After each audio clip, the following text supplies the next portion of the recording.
So yes, I am back with another update और another notification. So Bundelkhand university की बात आज हम इस वीडियो में करने वाले हैं, जिनकी तरफ से इनवाइट किए गए हैं applications for PhD admissions 2022. So hello everyone, welcome to my channel. कैसे हैं आप? आई होप आप सभी अच्छे होंगे. So as I said, Bundelkhand University Jhansi, so BU Jhansi की तरफ से आए हैं एप्लीकेशंस एंड इन्हें देखने के लिए, अप्लाई करने के लिए आपको सबसे पहले इनके ऑफिशियल वेबसाइट पे विजिट करना होगा. वेबसाइट है bujhansi.ac.in. सो इसका लिंक भी डिस्क्रिप्शन में प्रोवाइड कर दूंगी, आप चेक कर लीजिएगा. एंड इस पर्टिकुलर वेबसाइट पे जब आप विजिट करेंगे तो विजिट करते ही सबसे पहले यहाँ पे एक पॉपअप है जो आपको दिखाई देगा एडमिशन से रिलेटेड, एंड इसी में है नोटिफिकेशन. सो आप डायरेक्टली क्लिक है पे क्लिक करके नोटिफिकेशन को डाउनलोड कर सकते हैं, देख सकते हैं. तो चलिए पहले हम नोटिफिकेशन को देखते हैं, उसके बाद बाकी जो भी इंपॉर्टेंट पॉइंट्स हैं उन्हें डिस्कस करेंगे. जी, तो ये है नोटिफिकेशन. बुंदेलखंड विश्वविद्यालय झांसी पीएचडी पाठ्यक्रम प्रवेश परीक्षा या प्रवेश सूचना. क्या है यहाँ पे एलिजिबिलिटी, सो अर्हता क्या है. सबसे पहले तो अगर आपके पास यूजीसी नेट है या नेट जेआरएफ है, सीएसआईआर नेट है जेआरएफ के साथ लिखा हुआ है. सो वैसे आई थिंक कि आप सिर्फ नेट एलएस हैं तो भी शायद एग्जेम्प्टेड होने वाले हैं. येस, बट इसके अलावा भी जो भी इंफॉर्मेशन है उन्हें हम देख लेते हैं. सो इनमें से कोई क्वालिफिकेशन है, जीपेट क्वालिफाई किया है, आईसीएआर का नेट है या स्लेट है या गेट है एक्सेट्रा, तो आप एलिजिबल हैं. या फिर अगर आप में के पास इनमें से कोई जो क्वालिफिकेशन है वो नहीं है बट आपके पास सिर्फ मास्टर्स है, तो यस आप भी एलिजिबल हैं, आपके लिए एंट्रेंस होगा. बाकी इनमें से कोई क्वालिफिकेशन है आपके पास तो आप एग्जेम्प्टेड होंगे. ठीक है, यहाँ पे ये पॉइंट लिखा है दैट इसके अतिरिक्त, तो इनके अतिरिक्त उपरोक्त अर्हता ना रखने वाले जो भी परस्नातक उत्तीर्ण छात्र हैं उनके लिए प्रवेश परीक्षा भी आयोजित होगी. राइट, सो 26 सितंबर से 26 सितंबर से एप्लीकेशन प्रोसेस सब कुछ देखा जा सकता है. वेबसाइट पे यही लिखा है, समस्त सूचनाएं विश्वविद्यालय की वेबसाइट पर अवेलेबल हैं, उपलब्ध है. देन अंतिम तिथि लास्ट डेट है 30 अक्टूबर 2022. नाउ यहाँ पे कुछ जनरल गाइडलाइंस हैं. सो पीएचडी प्रोग्राम जो है वो 2 पार्ट्स का होता है, आपको पता ही है. पहले तो कोर्स वर्क होता है जो कि 1 ईयर का होता है, कुछ जगह 6 मंथ्स का होता है. So it depends. Now 2 semesters में से डिवाइड किया गया है. उसके बाद आपका अपना रिसर्च वर्क होता है. 3 इयर्स ओवरऑल होते हैं बट एक्सटेंशन भी लेना पड़ता है कई बार. सो 3 to 6 इयर्स में आपको पीएचडी कंप्लीट करनी होती है. एलिजिबिलिटी क्या है, सो मास्टर्स डिग्री है आपके पास, ओके, या फिर इक्विवेलेंट प्रोफेशनल डिग्री है 55% मार्क्स के साथ, या इक्विवेलेंट यूजीसी ग्रेड बी के, यूजीसी 7 पॉइंट स्केल के ग्रेड बी के साथ, तो आप एलिजिबल हैं अप्लाई करने के लिए. 5% का रिलैक्सेशन है SC ST OBC NCL differently abled and उन सभी कैंडिडेट्स के लिए जिन्होंने अपना मास्टर्स किया है 19 सितंबर 1991 से पहले. ठीक है, देन यहाँ प्रोसेस है. सो प्रोसेस आपको नोटिफाई किया जाएगा, लिखा हुआ है. वैसे आपको पता ही है कि जो एग्जेम्प्टेड है उन्हें डायरेक्ट इंटरव्यू देना है, जो एग्जेम्प्टेड नहीं है उन्हें एंट्रेंस देना होगा. सो देखिए, जो एंट्रेंस है यहाँ पे उसका नाम है CET, okay, common entrance test. तो एग्जामिशंस किन्हें किन्हें मिला हुआ है. सो अगर आप रेगुलर टीचर्स हैं यूनिवर्सिटी के, एसके कॉन्स्टिट्यूएंट कॉलेज के, या किसी और कॉलेज के जो अफिलिएटेड है इस यूनिवर्सिटी से, एंड आपने अपना जो प्रोबेशन पीरियड है वो कंप्लीट किया हुआ है, तो आप एलिजिबल हैं. इसके अलावा एसएफएस टीचर हैं यूनिवर्सिटी कैंपस के एंड आपने 5 ईयर सर्विस के कंप्लीट कर लिया एंड एटलीस्ट एक रिसर्च पेपर है, पब्लिकेशन है, तो आप एलिजिबल हैं. इंटरनेशनल स्टूडेंट्स एनआरआई जो जनरल रूल्स के थ्रू मतलब आप एलिजिबल हैं, आप अप्लाई करना चाहते हो. नेक्स्ट, सभी कैंडिडेट जिन्होंने नेट इंक्लूडिंग जेआरएफ लिखा है. सो थोड़ा सा कन्फ्यूजन होता है बट आई थिंक कि जो सिर्फ नेट कैंडिडेट्स हैं लेस क्वालिफाइड वो भी एग्जेम्प्टेड हैं, बट एक बार कंफर्म कर लीजिए. एंड अगर आप में से पहले किसी ने दिया हुआ है एग्जाम तो मुझे बता दीजिएगा कमेंट सेक्शन में, okay, so that at least confirm हो जाए. ओके, सो आप सभी एग्जेम्प्टेड होंगे, आईसीआर नेट है या कोई और फेलोशिप होल्डर है, गेट क्वालिफाइड है. सो इंस्पायर की बात हर बार आप करते हैं कमेंट में, हर वीडियो में, हर वीडियो में नहीं but most of the times आपने भी देखा होगा. तो देखिए, जहाँ पे लिखा नहीं हुआ है कि इंस्पायर फेलो भी एलिजिबल है तो उसमें मैं कुछ कह नहीं सकती हूँ. ठीक है, बिकॉज मैं सिर्फ इन्फॉर्मेशन शेयर करती हूँ. मोस्ट ऑफ द टाइम जो भी इंस्पायर फेलोज होते हैं, येस आप भी एलिजिबल होते हैं एडमिशन के लिए, आप अप्लाई कर सकते हैं. बट जैसे होता है कि अगर सपोज आप एग्जामिशन के लिए अप्लाई कर रहे हैं एंड उसमें कुछ ऑप्शंस है जो आपको फिल करने हैं बट उसमें आपके लाइक इंस्पायर फेलोशिप नहीं मेंशन है तो आप उसे सेलेक्ट कर ही नहीं पाएंगे. तो वो एक अदर सिचुएशन सिनेरियो होता है इसके अलावा आई थिंक येस, जहाँ पे भी जो भी जेआरएफ कैंडिडेट्स हैं उनके इक्विवेलेंट लिया जाता है। बट पता है इशू क्या होता है कि इंस्पायर क्या होता है। देखिए, इंस्पायर आपने टॉप किया यूनिवर्सिटी में अपने डिग्री में कोर्स में, तो आप एलिजिबल होंगे इंस्पायर फेलोशिप के लिए, ठीक है। बट आपके जैसे बहुत सारे कैंडिडेट्स हैं, तो आप सभी अभी प्रोविजनली एलिजिबल होते हैं। फाइनली आप सिनॉप्सिस एडमिशन के बाद सिनॉप्सिस सबमिट करते हैं जो फेलोशिप के लिए डीएसटी को। उसके बाद लिस्ट आती है कि किन्हें किन्हें इंस्पायर फेलोशिप मिलेगी, कौन से कैंडिडेट्स जिनका एक्सेप्ट होगा।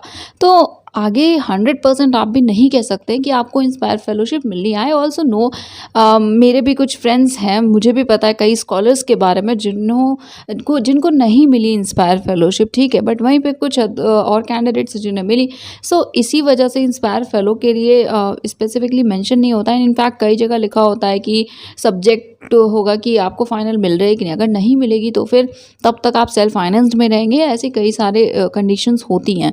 एनीवे, जहाँ पे मेंशन नहीं होता है, मैंने हमेशा आपको सजेस्ट किया है कि आप ऑफिशियली कांटेक्ट कर लीजिए, ओके, किसी टीचर किसी से भी, या फिर आप सबसे पहले एक बार ट्राई करिए। आई नो एट टाइम्स होता है कि जो ये जहाँ पे जो नंबर्स प्रोवाइड किए जाते हैं उनसे कांटेक्ट नहीं हो पाता। एंड ये बहुत बहुत गलत बात है एक्चुअली कि आपने हेल्पलाइन दिया एंड आपसे कांटेक्ट नहीं हो पा रहा। बट उसके बारे में हम अभी कुछ नहीं कर सकते।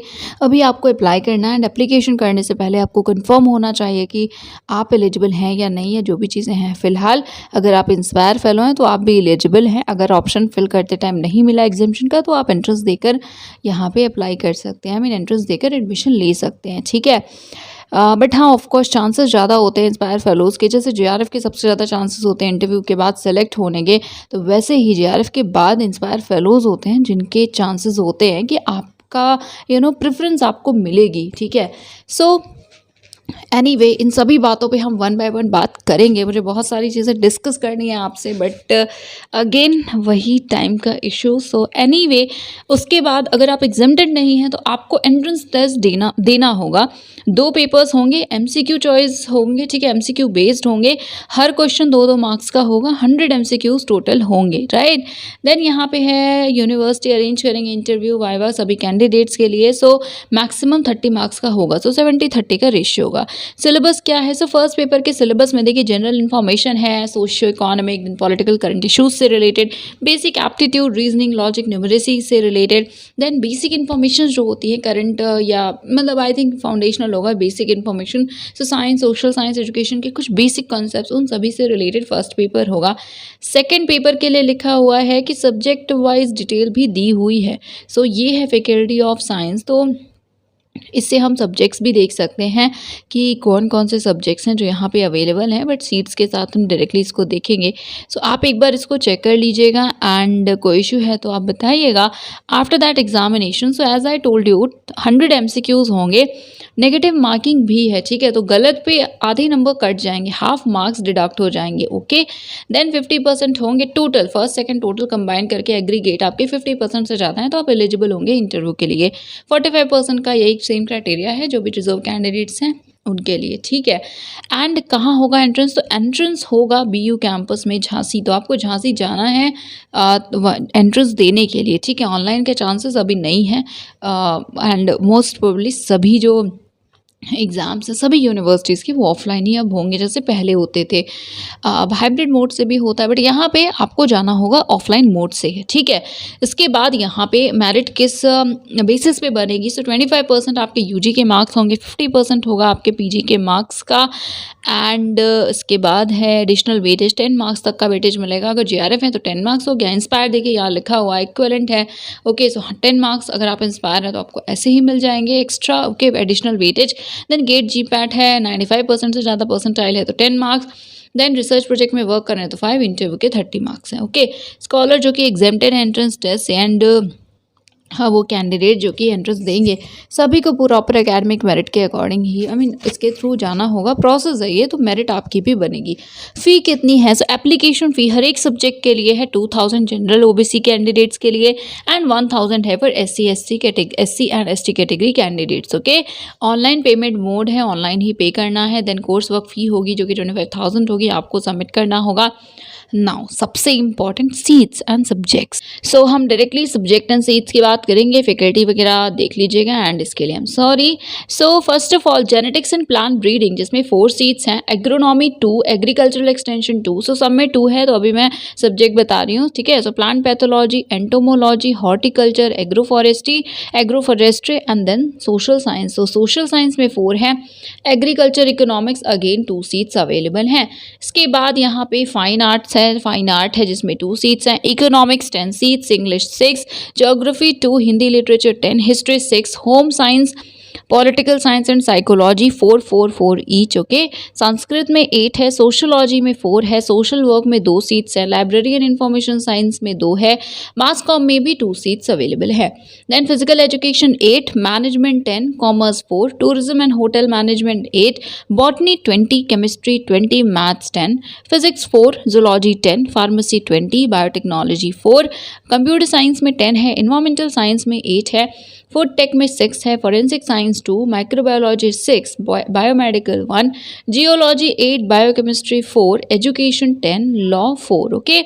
सो यस ये सब्जेक्ट्स एंड सीट्स थे। सो 44 सब्जेक्ट्स हैं, सीट्स मैंने अभी टोटल नहीं किया है, ओके। देन यहाँ कुछ वार्निंग वगैरह है तो एलिजिबिलिटी चेक करके अप्लाई करिएगा। एंड इसके अलावा कुछ जनरल गाइडलाइंस है, एप्लीकेशन ऑनलाइन फिल करना है, एग्जेम्प्टेड हैं तो भी आपको फिल करना ही है, ठीक है। देन ये सभी डॉक्यूमेंट्स हैं, फ़ोटो एंड ऑल, ये सभी आपको अपलोड करने होंगे। एंड यूनिवर्सिटी के पास सारे राइट्स हैं कैंसिल करने के, सेलेक्ट ना करने के, चेंजेस करने के, एक्सेट्रा एक्सेट्रा, ओके। सो देखिए ये इंपॉर्टेंट पॉइंट है। आई होप आप अभी तक ये वीडियो देख रहे हैं, अगर आप एलिजिबल हैं एंड आप अप्लाई कर रहे हैं, सो आप अप्लाई करेंगे, फिर एप्लीकेशन फॉर्म को प्रिंट करेंगे एंड सभी एनक्लोजर्स के साथ उसे भेजेंगे, ओके। हार्ड कॉपीज़ आपको सेंड करनी है। ये रहा address, assistant registrar research BU Jhansi, right. इनके एड्रेस पे भेजना है एंड जो एनवेलप होगा उस पर आप सब्सक्राइब कर लिखेंगे application for PhD entrance and अपने जो सब्जेक्ट जिसके लिए आप अप्लाई कर रहे हैं तो वो भी क्लियरली आप मेंशन करेंगे, ओके। सो लिख दीजिएगा application for PhD entrance and PhD in subject जो भी इन इन्वायरमेंटल साइंस और ज्योग्राफी और जो भी था, ओके। आफ्टर दैट है लास्ट डेट से पहले सभी चीज़ें कर लीजिएगा, ठीक है। सो 30 अक्टूबर लास्ट डेट है एंड हार्ड कॉपी के लिए दूसरी डेट है, तो अभी हम उसकी बात करते हैं। सो देखिए लास्ट डेट 30 अक्टूबर है बट आप हार्ड कॉपीज़ को सेंड कर सकते हैं 7 नवंबर तक। तो 7 नवंबर या उससे पहले आपको सेंड कर देना है, वहाँ पे पहुँच जानी चाहिए, ओके। अदरवाइज़ कोई मतलब नहीं रहेगा फिर, क्योंकि एक्सेप्ट नहीं होगा ऑब्वियसली। देन एडमिट कार्ड आएगा 25 नवंबर तक एंड एंट्रेंस है 30 नवंबर को, ओके। 30 नवंबर 2022 को आपका जो PhD एंट्रेंस है वो कंडक्ट करवाया जाएगा। इसके अलावा देन कोर्स वर्क वगैरह की यहाँ पे डेट्स हैं एंड नाउ हेल्पलाइन। सो ये इन्फॉर्मेशन है, इंपॉर्टेंट है। जो क्वेरीज हो आप इन्हें कांटेक्ट कर लीजिए, बात कर लीजिए। आई एम होपफुल कि आपको जो रिप्लाई है, रिस्पॉन्स है वो मिल जाएगा, ओके। सो यस ये कुछ इन्फॉर्मेशन थी, इसमें काफ़ी सारी इन्फॉर्मेशन हैं। फेलोशिप की इन्फॉर्मेशन नहीं है एंड वो मिलेगी भी नहीं हमें, ओके। तो इसके बारे में भी अगर आपको पता हो तो आप एक बार प्लीज़ कमेंट सेक्शन में बता दीजिएगा। एंड बाकी एक बार हम वेबसाइट पे विजिट करते हैं एंड एप्लीकेशन पोर्टल को देखते हैं।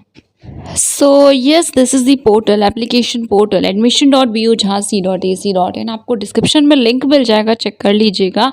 एंड यहाँ पे आप डाउनलोड्स में इंस्ट्रक्शंस को देख सकते हैं, लास्ट वाला, ठीक है। ये सेम है जो अभी हमने नोटिफिकेशन देखा।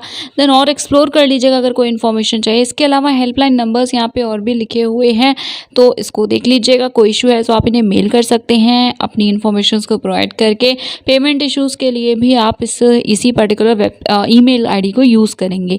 आफ्टर दैट यहाँ पे रजिस्टर्ड कैंडिडेट लॉगिन का ऑप्शन है, यहाँ पे है apply online for new registration.